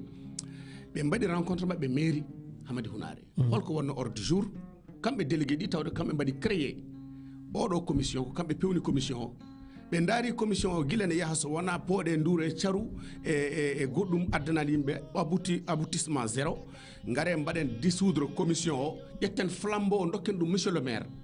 o ardo golle ɗe enen délégué ji quartier ɗi ketten caggal makko commission o wawa ɗowde wuuro ngo commission o en mbaɗimo renier hankkadi en caltimomo o joñama mais commission o ɓe mbi ɓe joñatake onon fewnuɓe on ɗo way tan kono Allah taga neɗɗo mbiya ɗum an yoɓata ko balɗe ma so yiiɗi mais kamɓe tagui ɓe tawi koɓe tagui ko gandi kañum ƴetti goɗɗum mais ɓe mbiya ɓe certe majjum pour yo yimɓe ɓe jaa par ce que aduna ko waɗi ɗum ɓe mbi ko aɓe jiiɗi 2 milliards kamɓe commission eyyi ɓe jiiɗi ko 2 milliards il faut que somi wayoɓe 2 milliards par ce que ɓe mbaɗi inscrire 1804 personnes mais 1804 personnes et puis aɗa andi ɗo probléme o woni yimɓe elle ɓe darata 66 hectares de remeteno ɓe mbi ɗum ɗon ko 1 500 ɓe kaldama ɓe kawri kamɓe commission ɗi foof ɓe kaldama ɓe kawri commission fof ne hectare fof ne yoɓe 1 500 000 francs après les 1 500 000 francs nde ɓe kaali ɓe ciñini nde la SOMIVA a aussitôt versé le montant au trésor ɓe jooɓi directement ɓe ciñini ko yesso préfet ɓe kamɓe commission ɗi kamɓe kaldi ɗum ono noon jaɓ guese demeteɗe ɗe guese fof yo yoɓ 1 hectare fof yoɓe 1 500 guese ɗe meeɗa remeɗe ɗe abe so wona taw baaɗi ne ndemanno ne gartata e hunari mi anda mais kaaƴe ɗe mbiyon kaaƴe ɗe yo jooɓe kadi 14 millions par ce que hayso kaaƴe ɗe 127 hectares yoɓama hectare fof 14 millions so rendinama e 99 millions so rendi wonata 3 milliards e holno neɗɗo wawi namnorade ya yoɓ guesa gurduma ba 1 500 joɓa ko ladde Allah jeere nde jaɓa ɗum gandanɗa hoorema 14 millions duttoɗa kadi ko ɓuuri hen hawnade kadi ɓe dutto ɓe mbaɗa liste on diwan fof kadi ndin taridi fof won neɗɗo garɗo windi ko min teeɗo min Amadou Moussa kerodiri ɗo e dow hayre holto meɗen remde e dow hayre non c'est du n'importe quoi aɗa faami donc c'est du chantage et ça so tawi haalaka ɗo faari yimɓe wona gonga ɓe mbaɗi engagé e piste mataw ɓe jiɗno ko tektinande lañal hunare mbiɗen ko lañɗo fof tikkina banggue mum wona mais sa ƴeewi andi noon ko lañata ko ne waɗi ƴeeɓole mais joñ ɗum c'est ça ɗum mbasa wiide aɗa moɗa ƴiye tan par ce que hankkadi ana wawi yarude caggal c'est prendre le peuple en otage et ça en train de craindre ko ɗum woni haala ka et je pense que on ɗon otage mo mbiyata mi anda hol pawɗo laaɓi e dande goɗɗon kono kam liggotnoɓe toon surtout ɓesgo hunare naɓe hannde natti liggade so wonata ko joguiɓe contrat ɓe nde mbayrannomi ɗo e aussi wonanɓe ɗo hen diwanuji ɗi to banggue woni appartement ji étudiant ji ɗi sa ƴeewi hannde hewɓe jaltinama surtout hannde gonɗen ko le 25 janvier étudiant ji kewɗi hannde koko mbiya yo jaltu caggal ɓe hen ko lebbi jeegom jooɗi joɓaka ɓe hen ko lebbi jeetati ɓe hen ko lebbi jeeɗiɗi donc waɗi hen ɓe ganduɗa ɓe kañumen keɓani joni o ina wayno yoɓede walla ni mbiyen jokkude jangde mumen ɗum kadi aussi ko ɗum impact memɗo ɓe ganduɗa kañumen goni ɓesguli ɗi ko wona ɗum en guddat gon hello saabu min mbawa bismademo ɗo tawi en kalani haala asifor Hammadi Hunare ardima ɗum mbiɗa sikki mandaji ɗiɗi so tawi mi jumani an wonno président asifor kono hannde a natti wonde le mato ko baɗɗo démissionné walla ko mandat o gasi a wasi wadde jokkude mandaji goɗɗi ko adi foof mbaɗani état de lieu c'est à dire nde garɗa e gardigu asifor ko tawɗa ɗon e ko ɗowɗa ko aussi ko gaccuɗa ɗon sa yirodiri ɗum beele yaari yesso walla ko ɗo wonno woni mi meeɗi namnede ɗum ɗon ɗo radio Hunare ɗo mbimi ko passable nde garmi d'abord mi waɗani 2 mandats hay mandat goto mi gaynani holko waɗi mi gaynani bon woni darinoɓe mbi ɓe mbatta hay 1 mandat d'accord c'est vrai parce que wasde wadde 1 mandat ɓuuri wadde 1 mandat dans le cas où min je sais que saɗa wonde yimɓe a wondade munen tan saabu Allah min ko société civile gonmi min joguino ko association goto ne wiye hayo bandam but o ko ƴewde holno yimɓe degliri probléme SOMIVA o e on saaha min jogui sehilaɓe amen ko wonɓe caggal leydi gari noon e wuuro he ne jiiɗi ɓenninde mission o caggal leydi mais on saaha min mbawata wadde so wona wadde mabɓe junggo e fandude min mbaɗi créé oɗon association kamɓe ɓe mbaɗi signalé min mi tinani ko kamɓe ni gaddanimi o kan haala forage alors min goni amin jaada hen puisque gonɗa koye société civile so yimɓe noddima hunde ganduɗa ça concerne la population a yahat hen amin jaa hen amin ngabba hen amin tello hen ha finalement Samba Thiam gonno ɗon président o woppi joni noon nde Samba woppi nde wuuro ngo waɗi choisir bureau kesso min ɓe mbaɗimi choisir puisque nde ɓe mbaɗimi choisir nde mi sali à 2 heures du matin mi noddi helli faaɓe ɗiɗo e hunare mbimi vraiment koɓe mbiya ɓe dokkami ko mi yiɗami wawa e ko hunde tan de wuuro après min mi yeehi hen ko poti mi yaade hen ko je laisse mbaɗe organisé koye mon no jiɗɗo ɗon ɓe mbi kam a ƴettat puisque ko wuuro ngo tottuma a ƴettat alors donc nde élection watte nde waɗa ko mairie mais pas waɗa ko voté waɗa ko voté waɗa ko arrangement par ce que nden way kono addino ni leñamako ni haalo pulaar e sarankulleɓe alors pour éviter ça il fallait que yimɓe ɓe yesso préfet ɓe jewtida ɓe ƴeewa holko foti wonde so tawi votama sarankulleɓe keɓata hay batte e kadi pota ɗawede donc yimɓe mbaɗi arrangé à partir du moment wonti arrangé noon mbimi ƴetta flambeau moɓe dokki am o nde min gari nde min tawi ko ndiyam ɗam Samba Thiam yeyanno mètre cube d'eau 300 francs o nde min puɗɗi haalde nde o itti ndiyam ɗam o arti ɗum e 200 francs c'est de la politique so watti ɗam 200 francs firti ko chiffre d'affaires makko mo dañatno e lewru o minen min keɓata ko 2 tiers de ce qu'il gagnait donc c'est stratégique ensuite mi wawi wiide hayso wona kanko mi wawi wiide yimɓe woɗɓe mbaɗi saboté les appareils et les pompes les pompes hydrauliques donc min naati probléme aji chaque jour ko pompe ɗo boni tuyau ɗa fuusi mais non ɓeɗa jogui des éléments ɗi ganduɗa e nder ordinateur mais des choses étranges ɗe ganduɗa ko a yiyat mbiya ɗum holko addi ɗum ɗo gara tawa tuyau carrément ko jambere soppimo aɗa faami des choses yo bon tan dal des actes de sabotage et les wona yimɓe fof ndendi hunare donc ko ɗum ɗo yimɓe gonno pendant des mois ine kaɓe donc alhamdoulillahi on était en train de gérer jusqu'à ce que Digir Camara qui était le trésorier ganda kañum ko légal serankulleɓe ummi o felliti wadde démissionné omo yaha e hajuji makko goɗɗi on saha noon ko sarankulle wattamo remplacé sarankulle baɗɗomo remplacé ko Djibi Diawara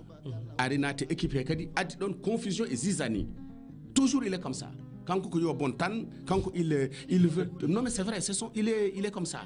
ça dit kanko problème makko ko il faut perturber parce que o haali ɗum ñanden par ricochet o yiɗi ko wonde maire en joguiɗen ko 2 minutes pour gudditen ɓoggol ngol parce que en ñaami waktu o eɗen gandi bismade Abou Diong e waktuji dabɓi wona hunde wemde saabu ko haalte ko woni heewi déjà toɓɓere somi vande nanɗo toɓɓere aussi alhaali asifor mo ardino o nanɗo très rapidement tan beele ko élection ittuma walla ko an waɗi démissionné komin waɗi démissionné par ce que hankkadi wontino mbeɗa haɓa hay yimɓe mi haɓani mais aɓe kaɓayam c'est à dire so neɗɗo woni président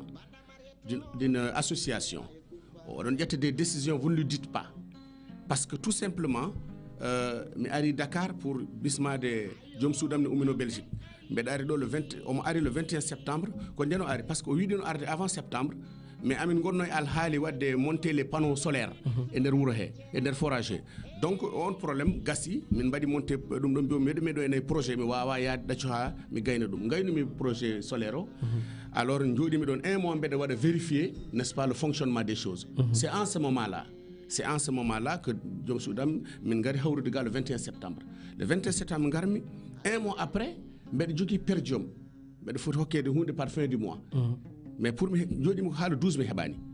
mbeɗa namno vice présidente pourquoi est ce que mi heɓani perdium walla onon noon jaltani perdium aji o wi sisi bon mami nelde ɗum janggo firti hankkadi min ko am ko ni mais pour mi heɓa ko probléme mais en tant que président saaha mi wona Dakar mi nodde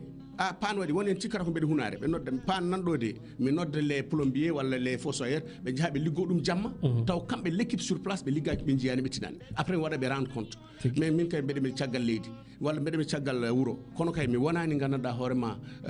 dans la nonchalance mbeɗe waɗa assumé ha kam so yettima lebbi tati lebbi nayyi lebbi joyi lebbi jeegom mi artani on saaha oɗon mbawi non on le prive de ses droits hay ɗum kadi il va falloir respecter les textes anani mais dal jimi somi namnima somi nani hunde haalama toon mi noddi mi namnima ɓe calro kodimi information joni an ne pilɗa wadde démissionné ko noon a jarama Abou Diong Oumar Diong gonnoɗo hoorejo Asifor société membre société civile Hammadi Hunare Mataw mbiten walla département de Kanel walla région de Matam sen jiiɗi walla sénégalais mbaɗi kuɓal ko société civile oui société civile mbadi kuɓal puisque voilà puisque partout Hunare avant tout voilà donc voilà 78 158 81 05 walla toon te Skype Piindi espace radio ma en jaaha 9h55 parce que ko 10 minutes dokkuɗen noddoɓe ɓe eɗen ponno uddide guila 40 kono noon hakke haala ka no sifori ni saabi en dokkimo 5 minutes ɗum noon eɗen ɗin 5 minutes batten ɗi o to banggue musidɗo jettiɗo allo allo bisimilla on heɓidaki visiblement Piindi espace FM toon to Skype walla 78 158 81 05 hande noon bandiraɓe wonɓe toon to plateforme to yooɓe jaafo aɗa wawi men jawanadeɓe toon tan e message ƴettana hende par ce que ampleur bisimilla musidɗo no mbaɗɗa aɗa selli hol musidɗo hoto noddirta mbaɗata mbeɗa an inde yettode noddirta min calmini on min jeeri moon min calmini on min jeeri on an ñif radio o walla goɗɗoɗa ɗum musidɗo sona ɗumen pamdirta waktuji men kadi koko gasi ha laaɓi visiblement o heɓaki gando o yaafo en ko temps daɓɓo joguiɗen kala naɗɗo tan so salmini inde yettode eto noddata ma wallite en wawa nadde sujet o 78 158 81 05 toon to Skype Piindi espace FM musidɗo bisimilla allo musidɗo Skype bisimilla allo sohna Oumou Thiam jow waale moon jaam tan kay Thiam calminama de calmitima Thiam calmini Alhaji Sare koɗo moon o e technicien o kamɓe kala ɓe keeɗima on beltanama kadi jewtumo baɗɗe fayida jarama eyyi min gam mbiɗa jogui yiyande e ɗum ɗo affaire face fat nder dori o kanko sa ƴeewi omo heewi interpersonnel par ce que ñanden en nani ɗon version goto won garnoɗo ɗon Djibril Diawara eyyi kono e joni garɗo fo adda version mum mais sa ƴeewi population o yiita hen hoore mum tan ka ɓe mbatta liggade tan mbaɗa hen embauche haɓe daña koɓe ñammin galleji mabɓe wonta tan ko feccama to hokkama ga interpersonnel o no heewi kadi politique kadi ɓe nanni hen politique eyyi so mbi joni étudiaji joɓanama joni nene jaltine affaire o woni hen ko laaɓani mais affaire personnel o ɓuuri hewde hen kadi ɓe nanni hen politique population o yiita hen hoore mum ɓe poti mahane hen hôpital mawɗo ɓe cafro hen par ce que poussiére o moƴƴani ene battina yimɓeɓe hay sukaɓe jibintaɓe ma battin munen tant que noon ɗum waɗa affaire o noon tan ɗum noon calminama kadi so haala kan waɗi perguite mi ñaagui men yaafo a jarama min paami haala ka sohno Oumou Thiam toon to leydi France o yiiɗi wiɗen tan ko haare min to ko ga min ko to foti ko ittede et puis yimɓe fof ndenda haare wona intérêt commun 78 158 81 05 Abou Diong elle won jettiɗo jaɓɓomo allo allo no mbaɗɗa musidɗo salamu aleykum waaleykum salam mbaɗon jam tan celli inde yettode noddirta way inde yettode noddirta ñifraji ngo walla goɗɗoɗa sona ɗumen pamodirta Hammadou Wulare noddami inde nde allo inde ma bisimilla ma ko Djibril Diawara Djibril Diawara acca bisimilla Djibril way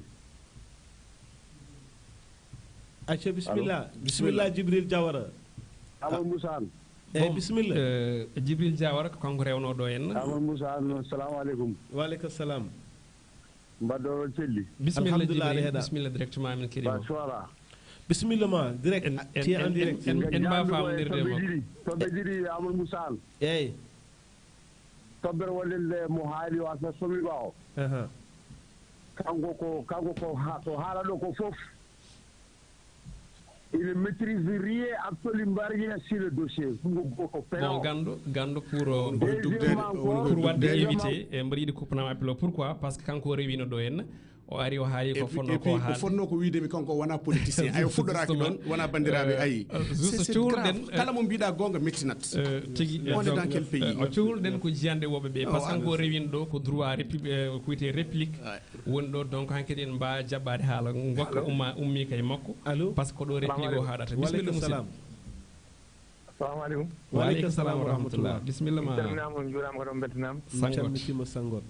nde wonde réseau hannde kadi mbaɗi probléme seeɗa waɗi ɗum bisimilla eyi ko salminde koɗo mon o tan kadi o weltanama seydi sangot eyi ko ne haalama ka nanama kadi heddi gonɗa ko makko kanko kadi garnoɗo ɗon kadi ñanden o haaluji mabɓe ɗi kadi ɓiɗi surtude seeɗa eyi yimɓe mbiyete tan ko yettinno haade ko ɓe kadi kamɓe fof ko wallude population o mballa ɗumen tan yimɓe mbasa yirude ɓe mballata koye maɓɓe ɗum yoɓe darno yimɓe tan no poti darade ni Allah wallu amin ya rabbi jarama salmini on kadi salmini Oumou Thiam jawruɗo noon jarama Sango Ibrahima Sango toon to Demet hetat tan koye Demet FM la 92.2 no mbinomi ni Djibril Diawara appel makko en mbawata ɗum ƴettude nde tawno o rewino ɗo kanko adi rewɗo ɗo en donc ko droit de réplique no code de la presse yiɗiri ni ɗum woni ko wone wadde mo ganduɗa kam woni Abou Diong donc han keddini ko ɗo réplique aji kaɗata eɗen ñaagui Allah kadi aussi yoɓe paam ko jiɗɗen haalde ko 78 158 81 05 hélas jabbon jettiɗo assalamu aleykum allo allo oui allo bisimilla ma salamu aleykum waaleykum salam wa rahmatullah mbaleykum inde yettode noddirta jam fin toon jambalo holi o musidɗo allo aɗa heeɗa baw mawɗum alhamdulillah wawa amnade kan wawa amnade par ce que bandiraɓe pamani ko jiɗɗen wiide ko so tawi ha naati ayi appel ma ƴettama ñif radio o keɗotoɗa hen ngo déclaration ne mawni a wawa haalde keɗɗa dane ma to walla keɗɗa hen radio ngo keɗotoɗa hen koye téléphone o donc pour ça il faut goɗɗoɗa radio ngo walla ñifango hélas tantu lawol ɗimmol ƴeewa holi o allo assalamu aleykum allo Amadou oui bisimilla ma o ko holon mi salminima mi juurima ko Adama Thiam bisimilla salmitama juurama Adama Thiam Grèce no oui Adama Thiam Grèce ko bisimilla ma monsieur Thiam mi salmini monsieur Dian et monsieur Sarr merci Seydi Thiam a jarama bisimilla voilà mi heeɗima débat mo no et pour wiide kam min message mo jinmi tottude ko jinmi ko tottude ko Sénégal fof e probléme moɓe kaaliɗo o Amadou yidde wiidema tan ay probléme ɓoyɗo so ummima tan ko crise addata bien sûr e sa wi kam min yomi wat contrôlé min mbawmi wadde ko contrôlé loi baɗaɗo appliqué kono loi mo waɗaka appliqué mi wawa wadde ɗum contrôlé e sukaɓe maɓe ngar maɓe mbaɗ men arbitré te soɓe mbaɗi hen arbitré ɓe dokkata men gonga ay sukaɓe jibinaɓe 2003 ɓe en 2023 kamɓe jogui 20 ans kamɓe joni gone tantude ɗo laaɗe ɗe aɓe jaaha ɗum ɗo jibinaɓe 2023 ɓe en 2043 kamɓe dañoyde kamɓene 20 ans donc jibinaɓe 2003 ɓe maɓe dañoy 40 ans te ɓe mbawa wadde formé joguiɓe 20 ans ɓe enen en dañata temps wadde ɓe arbitré par ce que en yiɗɓe nadde retraite nden crise o fuɗɗoto donc so on crise noon ari firti ko wadde wawa momtude leydi ɗi ndenoɗen crise mo jani Thiam a jarama merci ɗum mi salmini mi juurima merci ko message pattam lamo mbo waɗi lancé en tout cas en jarnimo no fewi toon to Grèce musidɗo bisimilla jawaji ya wura wale jaam jawaji Amadou Moussa inde yettode noddirta Djibili to Biramdi gonɗo Paris Djibili bisimilla ma seydi Ly mi salmini on salmini ceerno Ly kanko waɗi feere mbattuma haalde Piindi ok bisimilla ma ceerno Ly ko ɓiyam mi mawnam bisimilla ma eyo yeɓe weltade e jewte mon ɗe tan e jaade mawɗo leydi o e wiide kadi Allah waɗanen jaam e leydi he amin ya rabbal alamin e wiide kadi liingu koyngal oto woppine liingu junngo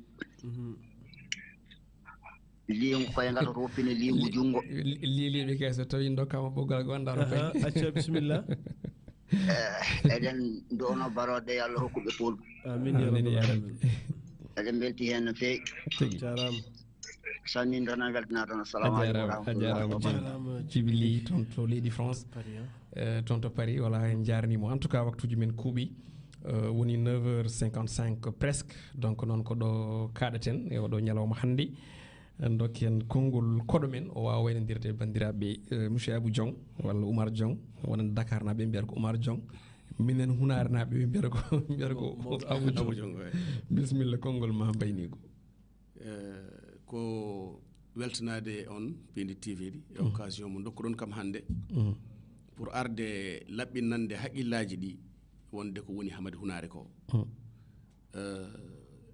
mi weltima e oɗo plateforme mbeɗa ñaago Allah nde golle ɗe jarata yesso allahumma amin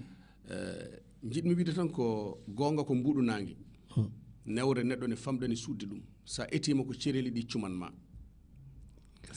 welanno kam noon mi yiɗa artude seeɗa e rétroviseur he mais welanno kam tan kone jibi noddi nde wiya min de mi wona politicien nden mi ƴeewa tefdemo beele omo nannama e nder coalition makko mi yolla toon yimɓamɓe min jaada e makko kono tawde noddi ko mi waɗani maîtrisé o woni koye dukdede o joƴƴinani gandal yimɓe cukli ko gandal en jiɗani ɗum d'ailleurs jiɗɗen tan ko yimɓe paam voilà mais ko ɗum addanno mbeɗa sikki on ƴettudemo sachant que kanko ko réplique garmi wadde kanko so noddi o fotno ko wiide wonɗo juumi walla effectivement ko wiya ko politicien ko politicien gongira e gonga kono noon tawdo salima ɗum o wiya kadi wonde soma ay société gonɗo ɗon kesso ɗon jiɗmi gaynirde on société mo Kalidou Wague waɗi dirigé o yo on société kadi haala mum haale gila law kanko jibi kanko haali hunuko makko e noppi amen o wi Kalidou Wague addani ɗum hunare ƴewde kalis mbimi c'est faux archi faux fenande fof ɓurata ɗum ɗon par ce que a wawa arde mbaɗa dépenser des milliards goppa ɓoki jawenaɓe won hasittoɓe toon gottorako gara aɗa waɗa investir des milliards amadonere wona kalis adduma ko fenande yoɓe gaccu koɓe mbatta yimɓe ko la manipulation est trop yo soma kadi yo yimɓe fodde munen serpem mo jeyata ɗo o serpem ana a yejjitani wonde serpem ne rewanno hunare naɓe liggotoɓe 11 mois de salaire ɓe joɓa sa ari kay mana hucci ɗum ɗon min mbaɗi couverture e ɓen ɓe ganduɗa ko joguinoɓe on probléme c'est grave won mabɓe ni déjà mbaɗa nden oɗon jaɗe somi va tan somi va elle goɗɗum non c'est merci terrible beaucoup monsieur Diong en tout cas ko weltare min jogui e waddema recevoir ngam humnude kuulal ngal ganduɗa ko code de la presse no yiɗiri ni saabu ko Djibril Diawara gaɗɗen wadde recevoir woodi ko haali droit de réplique ne woodi woni arde kañum ne laɓɓina ko fawa ko e dow mumen ɗum woni ko mbaɗɗa ɗum noon ni aussi minen min beltanimama hen donc réplique noon kam hankkadini ko ɗo haaɗi hankkadini min salmini mouvement hunare avant tout no potirno hunare naɓe fof mbiɗen ne keɗima e oɗo saaha e ballal la 104.9 Hammadi Hunare radio ngo ganduɗa ko partenaire men ngo jokkodirɗen e kala subaka Elage holko mbaynortoɗa bandiraɓe eyyi ko weltanade koɗo men o e jarnade mo no fewi e wiide kadi en fait yeɓe tinno surtout konngol ngol Adama Thiam wattidiri ɗo yeɓe tinno ɓe gardina intérêt général tous les deux clans yeɓe gardina intérêt général et puis ɓe nawro hunare yesso par ce que hande hunare so ɓamtima par ce que min joni somi wi min ga hunare so ɓamtima rek ene wayno minen ga e zone amen ga min ɓamtoto c'est ça donc Fouta foof yiiɗi ko vraiment dañde yimɓe sagataɓe tigui rigui daariɓe sembinɓe yidde ɓamtude nokkuji men alors que taw wona poche uji men mi waynoro tan yo Allah ken inchallah tawi ñalawma janggo so allahumma amin Elage golle ma jooɗi peewi musidɓe tedduɓe on beltanama noon yeeɓoɓe en toon to Piindi TV e heɗotoɓe aussi ga e radio ngo e jokkorɗe kala e kuuɓal e plateforme uji ɗi kala en tout cas to banggue lien application bandiraɓe en toon tep noddal ɗi kadi ne mbayno leydi e ɓene kadi jeeɓa no hannirta ni ɗum noon en jetti gandoli to karallagal radio to banggue caméra ji télévision ko Djibi Dieng wondude toon to montage et réalisation walla ni toon to réalisation mbiyene to banggue régie e wonen en toon ko Oumar Diobbo Sow yo Allah hokken hawrude janggo e nden yewtere tawi ko Adama Diop e Elage Abba Sarr so ala ko wayli yo Allah hokken alkamisa moƴƴo malaɗo Olel Piindi Subaka ko yewtere nde rédaction Piindi radio waɗanto on e kala subaka Olel ina soomi e nder mum doge ɗe jayndiyankoɓe ɓe gunanta on ha horta guilay faggudu jaynde cellal yurnito chronique kam e fina tawa ɗeɗo toɓɓe eko wona ɗe foof ma kaale e nder yewtere Olel